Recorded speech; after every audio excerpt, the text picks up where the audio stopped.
অবশেষে দীর্ঘ প্রতীক্ষার অবসান।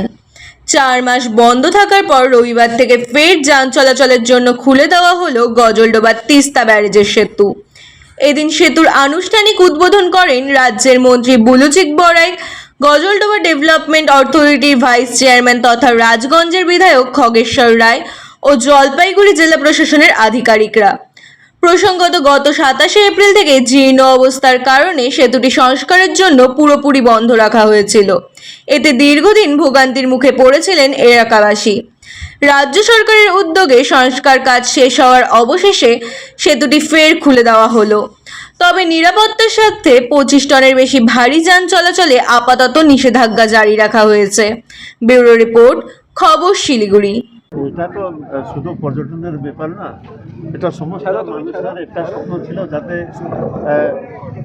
এই যে রিপেয়ারিং যাতে এটা পূজার আগে তাড়াতাড়ি যদি এই ব্রিজটা আরম্ভ হয়ে যায় তাহলে কিন্তু সবার পক্ষেই ভালো হবে। আপনারা নিশ্চয়ই জানেন আমাদের যে তিস্তা ব্রিজ আছে, এই তিস্তা ব্রিজে আমরা দেখছি ওইদিকেও অনেক রাস্তার কাজ হচ্ছে। তো সুতরাং ওইখানে গেলে অনেক জামের মধ্যে পড়তে হয়, যার ফলে কিন্তু এই ব্রিজ হওয়াতে আমাদের অনেক যে জামের ব্যাপার আমরা অনেক সেটা সুবিধা হবে এখানের মানুষের জন্য। তো বিশেষ করে এই ব্রিজের জন্য মাননীয় মুখ্যমন্ত্রী মমতা বন্দ্যোপাধ্যায় এখানে আমাদের চিফ সেক্রেটারিকে পাঠিয়েছিলেন। আমাদের এইখানের চেয়ারম্যান আমাদের খগেশ্বর রায় মহাশয় আছেন, আমাদের জেলা সভানেত্রী মহাগোপ মহাশয় আছেন, ডিস্ট্রিক্ট আমাদের এসডিও সাহেব আছেন, আমাদের জেলা প্রশাসন থেকে আসছে এখানে আছে। তো সবারই আমাদের একটাই স্বপ্ন ছিল যাতে পূজার আগে যদি এই ব্রিজটা তাড়াতাড়ি যদি এটা আরম্ভ করে দেওয়া যায়, তাহলে এইখানে পূজার সময় নিশ্চয়ই আপনারা জানেন যে এখানে অনেক টুরিস্ট বাইরের থেকে আসে।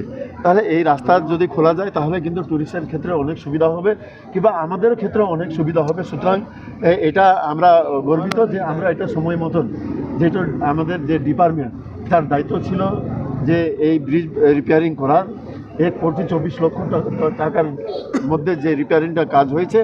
আর কাজের সাথে সাথে সেই ডিপার্টমেন্টকেও আমি বিশেষ করে অনেক ধন্যবাদ জানাবো যে তারা কিন্তু সময় মতন ওভারকোডের পাওয়ার পরে তার সাথে সাথে তারা কাজও কিন্তু সেইভাবে করেছে যাতে আমরা সময় মতন সেই কাজটাও কমপ্লিট করতে পেরেছে, যার ফলে কিন্তু পূজার আগে আমরা এই ব্রিজটা আমরা আরম্ভ করতে পেরেছি। আর আজকে এটা শুভ উদ্বোধন মানে এটা আজকে খুলে দেওয়া হচ্ছে। সুতরাং এটা আমাদের কাছে, আমাদের সকলের কাছে সবচেয়ে বড় পাওনা।